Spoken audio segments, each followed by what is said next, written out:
RCR, la red que comunica y une al Perú.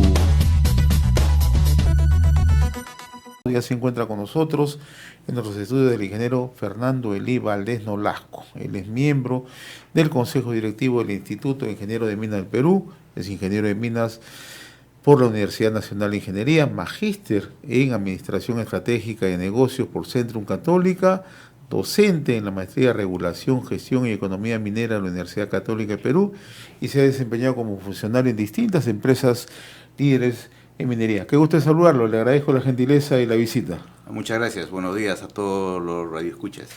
Bien, comencemos por un tema que hace unos días se conoció, ¿no? El Ministerio de Energía y Minas presentó un informe dando a conocer que la inversión alcanzada al cierre del 2019 supera los 6.000 millones de dólares, ¿no?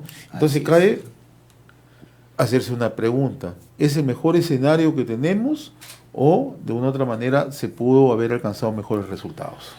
Se pudo haber alcanzado mejor. Este resultado de los 6.157 millones de dólares representa un 24.5% más que el año 2018. Pese a todos los conflictos que hemos tenido y los proyectos que no han salido, se ha tenido esta cifra. Entonces, esta cifra tranquilamente pudo haberse incrementado, ¿no? Claro, pero aquí hay un hecho que conviene precisarlo, ¿no?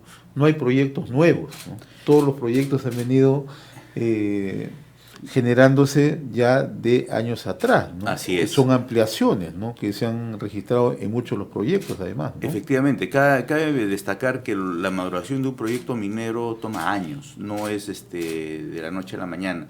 Que Yabeco viene trabajando hace muchos años, es una inversión de 5.300 millones de dólares. Mina Justa, con 1.600 millones de dólares, está trabajando, pero también ha tenido un proceso de maduración largo, ¿no? Y con involucra pues, la tramitología y más la procura, el Operation Readiness, todo eso toma tiempo, ¿no? Entonces, no es un proyecto minero, toma tiempo en su proceso de maduración. Ahora, ¿cuáles son los factores para no alcanzar un crecimiento sostenido en el sector?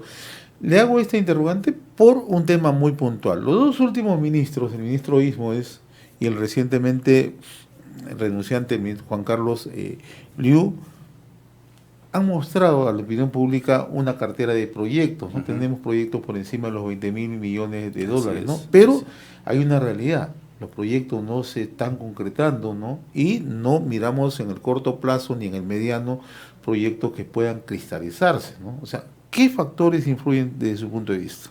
Uno es la tramitología, los estudios de EIAs, los permisos, las ampliaciones toman tiempo el proceso administrativo. Entonces, en una presentación que se hizo en Perumín el año pasado, el proceso de maduración desde un proyecto de exploración hasta que esté puesto en marcha toma 12 años.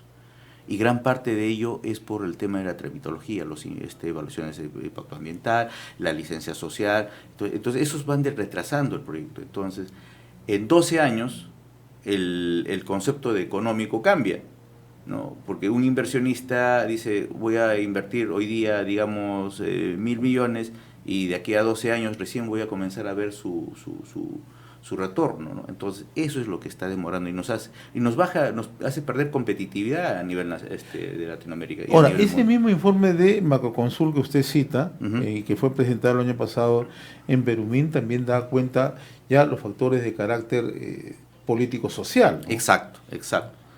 Que es un componente importante. Es un componente.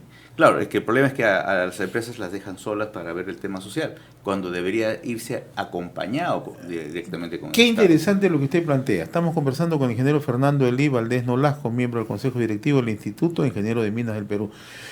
Cuando usted señala la necesidad que el Estado acompañe los proyectos, nosotros hemos conversado en menos de 15 días con dos representantes del sector minería. Uno de ellos, el presidente ejecutivo de Sauder, ¿no? El ingeniero González Rocha. Y el otro es Roque Benavides, ¿no? Es presidente de Confied, presidente de Buenaventura. Ambos coinciden en la necesidad que los grandes proyectos de inversión en el Perú tienen que ser acompañados por el Estado. Efectivamente. Por una razón muy elemental. Porque las demandas que se están generando frente a la minería muchas veces son responsabilidad del Estado en cuanto a obras de infraestructura, en cuanto a atenciones directas de parte del gobierno como tal, ¿no? Y lo otro es la responsabilidad social de la empresa. Entonces, ¿por qué se ha frenado este acompañamiento del Estado si hemos tenido experiencias exitosas con otros proyectos? Bueno, es la falta de presencia, ¿no? Un factor importante es que la minería es un elemento descentralizador y las minas no están cercas, entonces mayormente las minas están distantes y en lugares donde no hay presencia del Estado. Entonces llega una empresa minera o de exploración, comienza a generar infraestructura, en este caso vías, comienza a generar comunicaciones, entonces la población confunde a la empresa con el rol del Estado. Entonces comienzan a pedirle a la empresa temas de educación, temas de salud, temas de infraestructura. Entonces ahí es donde se genera el conflicto. Se generan sobreexpectativas, ¿no? Exacto, y eso es aprovechado a veces por mucha gente que sectores políticos, sectores interesados, ¿no? Exacto, exacto. Entonces, ese es un tema que tenemos que mejorar y que el Estado tiene que acompañar ahí, para tener presencia y canalizar sobre el tema de las inversiones. Aquí tengo un dato importante, por ejemplo, ¿cómo no? Sí. Que salió el otro día, ¿no? Se ha aprobado un adelanto del canon, ¿no? Y hay 10 regiones con mayor distribución por concepto de canon minero en el año 2019, o sea, el año pasado nomás, ¿no? A Ancash le va a tocar 1.031 millones de soles, Arequipa 409 millones de soles, Cusco con 227 millones de soles, La Libertad 223, Tacna 219, Moquegua 193, Junín 106, Lima 105, Cajamarca 100 millones e Ica con 99 millones. Son como regiones. Pero esas regiones, las provincias, la que más va a recibir es, por ejemplo, Mariscal Nieto de Moquegua con 47 millones. Y de esas provincias, los distritos, el que más ha recibido es San Marcos con 158 millones. Entonces, lo que tenemos, la empresa cumple pagando sus impuestos, se paga el canon, las regalías, pero ese dinero hay, sino lo que podemos es canalizar ese dinero para generar un buen gasto en el desarrollo de las comunidades aledañas de impacto directo. Y ahí es donde juega un rol importante, un rol clave el acompañamiento, ¿no? Efectivamente. Porque mire, ¿qué ocurre, no? Uno, el tema de corrupción que está latente en nuestro país. Pero el segundo aspecto es la capacidad profesional para la elaboración de proyectos, elaboración de estudios de factibilidad de las obras que se requieren, ¿no? Así es. Y usted ha tocado hace unos instantes, nuevamente volvemos, ¿no? Así como hay un problema en el sector minería y la tramitología, también para la ejecución de obras públicas, también el problema de la tramitología es otro gran problema, ¿no? Así es, así es. Dicho sí, un poco para ver el tema de controlar la corrupción, pero el tema hay que cambiar el concepto a la gente. La gente cree que cuando dice decano, entonces es la distribución es de dinero y mañana al día siguiente va a estar en la cuenta de la municipalidad o de la región. Eso no es así, eso hay que demostrar. El Ministerio de Economía y Finanzas te dice, muy bien, el gasto va a ser para infraestructura, para educación, pero tiene que haber un expediente técnico. Entonces es ahí donde se traba todo el tema, ¿no? Entonces ahí toma tiempo, ¿no? Incluyendo obra por impuestos, es un proceso largo, no es un proceso corto. El que ha mostrado muy... Y que genera transparencia, ¿no? Y genera transparencia. El que ha aplicado muy bien este tema de obras por impuestos es, por ejemplo, Antamina, ¿no? Antamina ha hecho muy buenos trabajos. Acaba de hacer un hospital ahí en la zona de Yata, en Guamalíes, ¿no? Son más de 600 millones que ha gastado Antamina en obras por impuestos. Minsur acaba de hacer un trabajo interesante de agua y saneamiento en la zona de Puno, ¿no? Así es. Entonces, la utilización de los recursos depende mucho del gobierno central y de las autoridades. Le pongo un ejemplo. Ayer nos llega una noticia y la verdad que es gratificante, ¿no? La Universidad Nacional Micaela Bastidas en Abancay, en Apurímac, ha logrado su licenciamiento gracias al aporte de canon y regalía. Eso significa exactamente la buena utilización, ¿no?, de los recursos, ¿no? Entonces, a veces cuando se trata de desvirtuar el porqué de la importancia del desarrollo de la minería es porque no se conocen exactamente cuáles son los factores que confluyen a que no se ejecuten las obras, ¿no? Sí, un saludo para la Universidad de Micaela Bastidas de Abancay. La UNAMBA, ¿no? La UNAMBA, hace poco estuve por ahí. Yo soy gerente de una empresa minera subterránea que hemos firmado un convenio para que podamos tener la licenciatura con la UNAMBA. Qué interesante, ¿ves? No, y eso es una muestra de cómo sí así contribuye la minería al desarrollo, ¿no? Efectivamente, sí, efectivamente. Nosotros los mineros, algo que está pasando es que no nos hemos marketeado y no estamos informando bien las cosas. Yo creo que ahí hay una oportunidad de mejora en el sector. ¿Hace cuántos años somos nosotros, el Perú es reconocido por su comida? Será 20, 25 años. De minería llevamos más de 400 años, ¿no? Y cuando uno va al extranjero y dice, oye, peruano, así, tú comes bien. Lo que pasa es que la comida ha marketeado muy bien.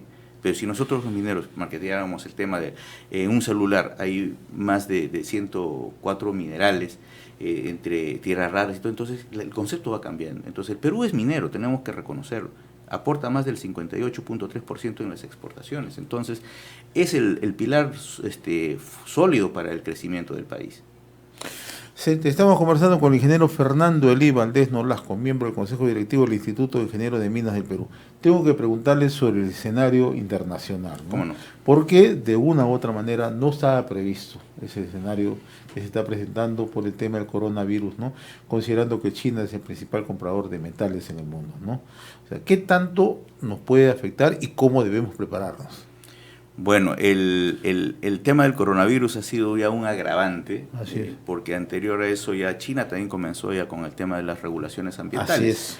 Entonces, al estar en regulaciones ambientales, han subido sus maquilas, ¿no? Entonces, a todas las empresas polimetálicas, principalmente, incluyendo el cobre, han subido las maquilas. Entonces, eso ha hecho que las empresas, las que producen mineral, tienen que mejorar sus costos para poder acceder a un tratamiento. Ahora, con el tema del coronavirus, ya había una dificultad con el tema de la regulación ambiental en China. Ahora, con el tema del coronavirus, las exportaciones de China o importaciones de China se ha comprimido. Entonces, eso es lo que está afectando. Y está afectando a nivel mundial en todo general. Así es.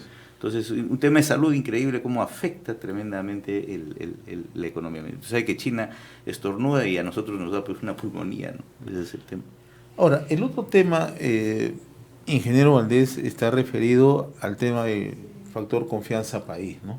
Le hago esta pregunta, ¿por qué?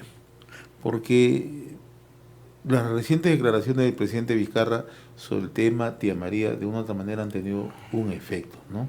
O sea, usted es especialista en la materia, forma parte del Consejo Directivo del Instituto de Ingenieros de Minas del Perú, es docente universitario, maneja muy bien el tema de administración porque va a formar parte de importantes empresas del sector, ¿no?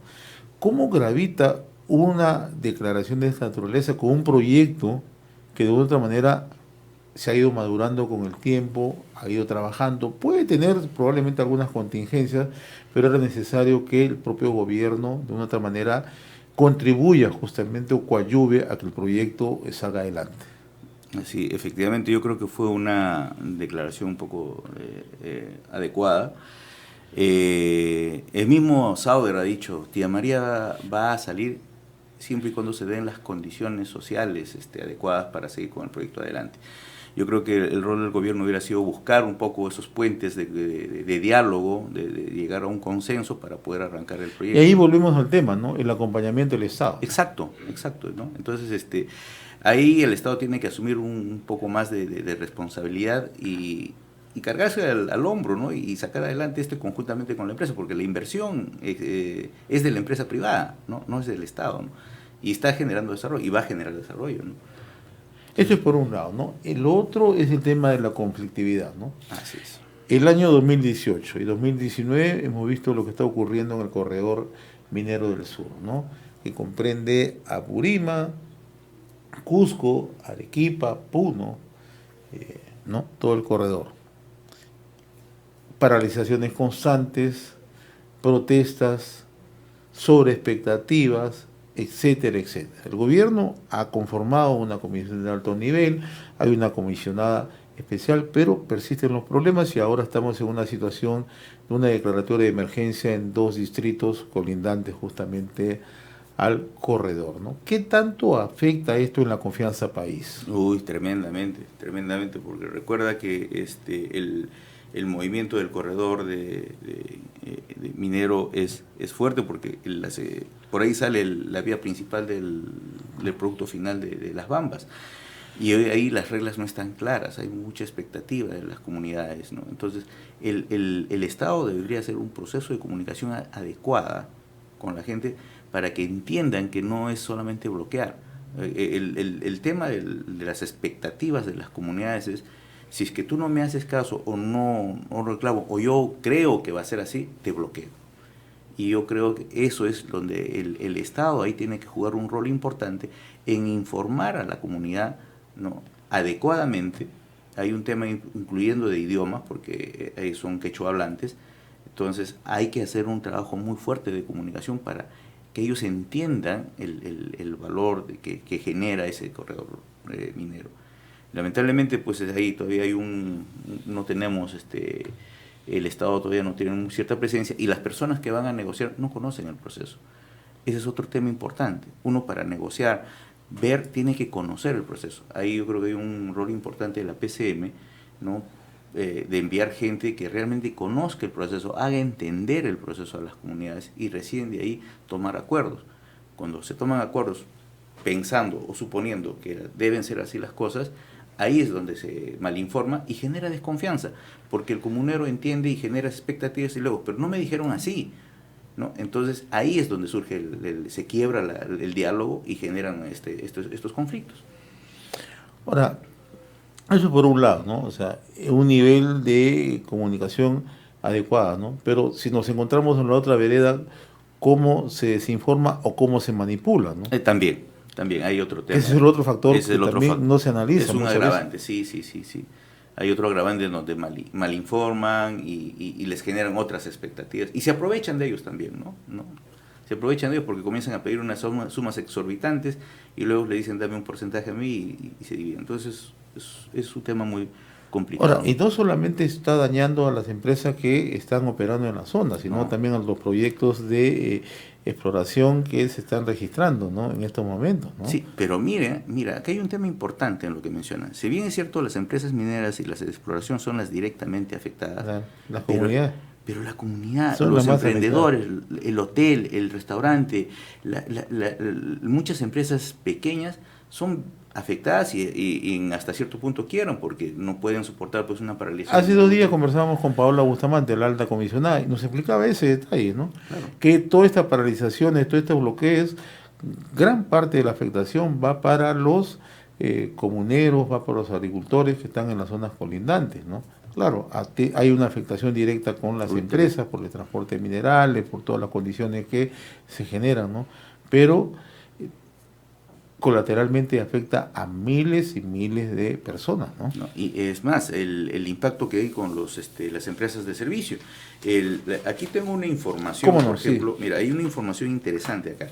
El empleo directo de las compañías el año 2019 han sido un total de 66.923 empleados en minería. Pero en empresas contratistas directas que trabajan con las empresas son 141. Pero eso solamente lo registrado. Pero adicionalmente, ¿no?, están las empresas que dan servicio de alimentación, las empresas que dan servicio de lavandería, servicios de salud. O sea, esto se multiplica hasta por 7.